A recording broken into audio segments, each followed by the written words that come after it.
I have a short presentation for you in anticipation of budget deliberations, which will begin on the very last week of May.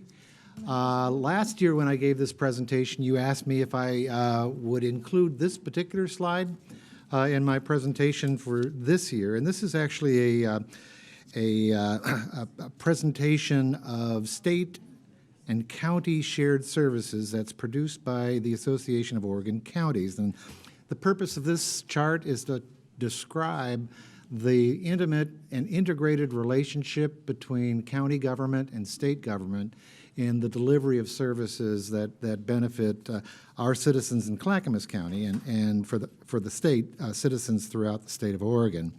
And the main thing to take away from this particular chart is that the state and the county work together to provide a continuum of services to our citizens.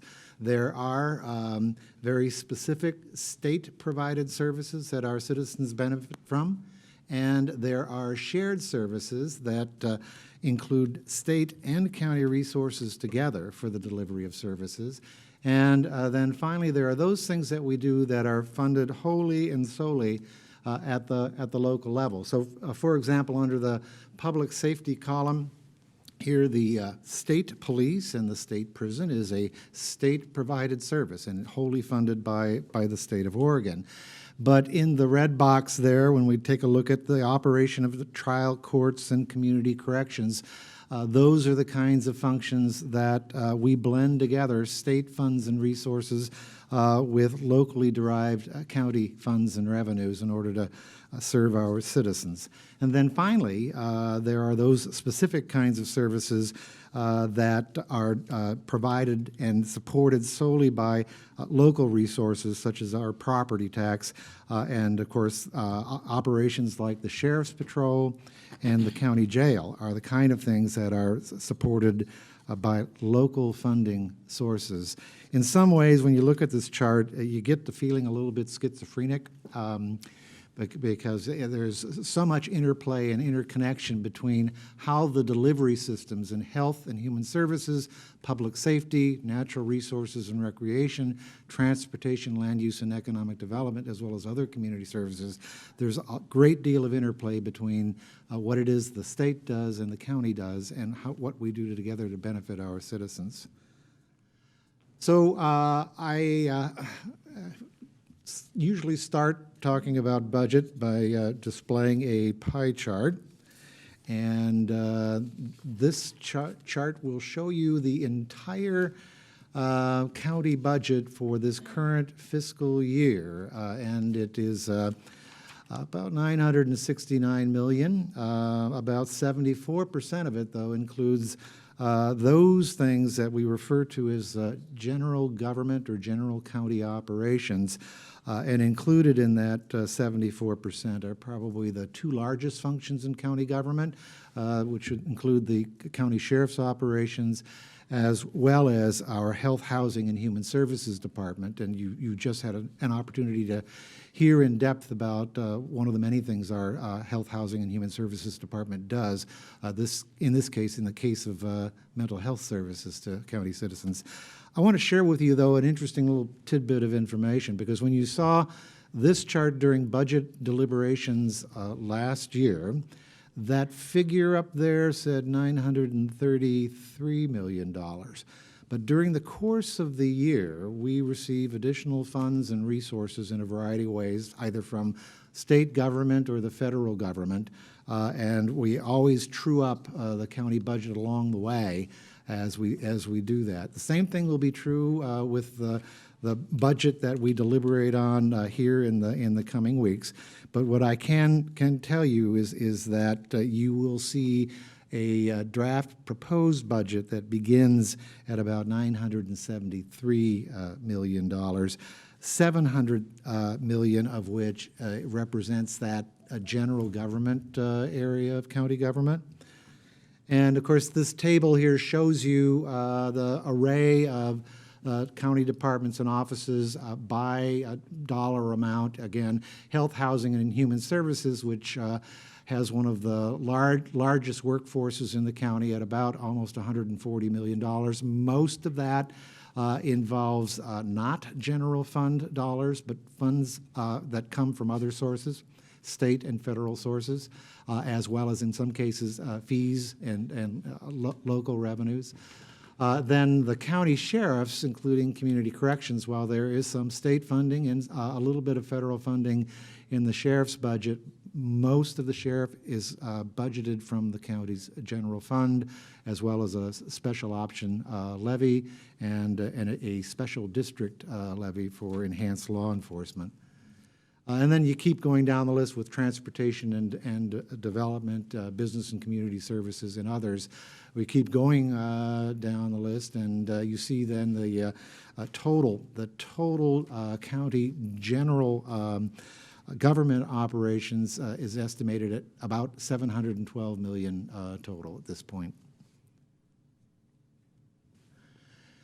Now, when we talk about the general fund is that part of your budget that is principally derived from the property tax. And this is the funding source that the Board of County Commissioners has the most discretion in terms of how you allocate these funds to county services. About 94% of the general fund is supported by property taxes from the county.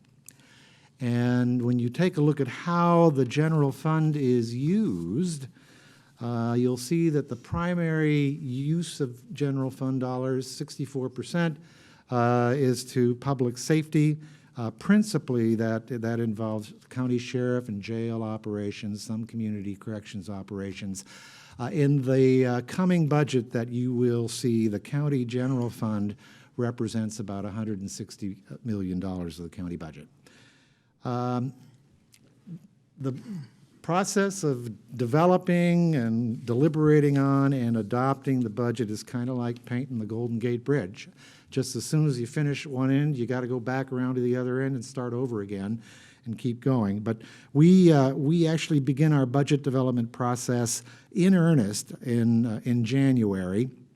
And that's when we begin to develop the revenue estimates. We take a look at what internal service department costs are going to be. We take a look at what our estimated personnel costs may be.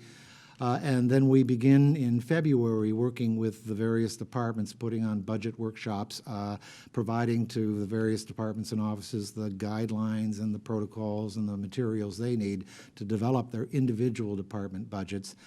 Then in March and April, I meet with virtually every one of our county offices and departments, some 21 different departments and offices, to review with department staff and to ask questions and provide direction to those departments as they are working on preparing what would be their final budget proposals.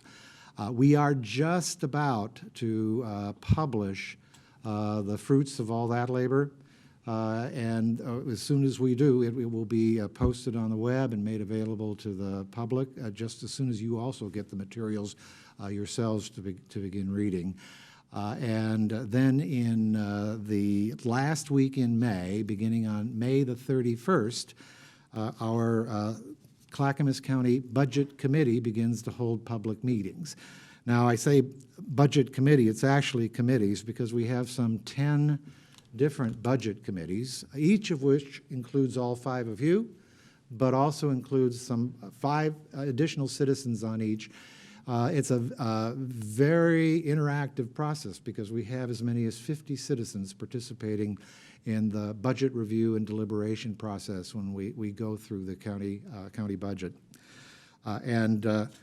Part of that review involves an examination of 8 service districts that the county is responsible for, which have very specific responsibilities. Each and every one of those has its own individual budget committee. We do have a public hearing now scheduled before the Budget Committee to take public testimony on June the 2nd at 5:30 p.m. And then we are scheduled for the Board of County Commissioners to conduct public hearings and act on the budget on June the 30th. So we are completed just before the start of the new fiscal year. As we then move into the ensuing year, of course, we'll continue to do ongoing monitoring and fine-tuning of the budget through the year. And on a quarterly basis, we meet with budget committee members of your general government budget. Now, for folks who are interested in reviewing these materials, they are online, and our county budget documents can be found at clackamas.us //budget. And our comprehensive annual financial reports, which are kind of done on the tail end of each fiscal year, can be found at clackamas.us /finance. I would encourage anyone who's interested to attend a budget meeting or hearing, and the schedule is also posted online for folks so they can pick and choose which ones they're interested in attending. And of course, we're always interested in encouraging anyone who may have an appetite for numbers and services to express their interest for participating on a county budget committee. We have a number of them that are always frequently recruiting for members to fill, and so these are a sample of those that we are in the process of making sure that we've got a full committee membership for in anticipation of budget deliberations. Would encourage folks to do that. Now, what you will see this year with the draft budget that is presented to you by your budget officer is a series of materials that will be different depending on the status of different departments in their work on Performance Clackamas. So, for example, last year, three of your departments put together budgets in a format to show how we are budgeting for results. We will have a year's worth of experience with those, and so you get a first chance opportunity to see how that measurement of results and how that ties to the decisions you make on budget is intended to work. We'll also have other departments that are just beginning that process of converting their budgets to that format, as well as those that are in the process of completing their strategic business plans that will make those budget modifications in ensuing years. I also just kind of want to make just a kind of a quick description about how this process is intended to work, because you have to go to Chapter 294 of the Oregon Revised Statutes. And beginning at, I think, Section 305 through, I think it's 585, is the statutory framework for which county governments and city governments conduct their budget deliberations. And those particular sections in the state RCWs, what they call out for is for the jurisdictions to identify a single individual to serve as your budget officer. You've done that in the county code and appointed your county administrator as your budget officer. You've also appointed your county administrator to serve as the district administrator and budget officer for all of your service districts. And the statutes at all make very, very clear that you cannot expend money unless you follow the prescribed procedure that is in state law, which calls for the budget committee to meet, to conduct a hearing, to deliberate on the proposal as it's presented by your budget officer. The budget committee, as a convened budget committee, has the authority to ask for additional information that they find to be necessary in order to serve their deliberations. And then the budget committee has the authority to either approve the budget as it's presented or to make revisions and approve a revised budget that then gets submitted to you serving as the Board of County Commissioners for the general government part of your budget, and then you serving as the board of directors for the various service districts for that part of your budget. So that's how the process works. I'm looking forward to getting into it this year. We have a great team of staff that helped to pull all this together for you. The departments and offices have really done yeoman's work in making sure we're staying on schedule and we make sure you get the good information that you need.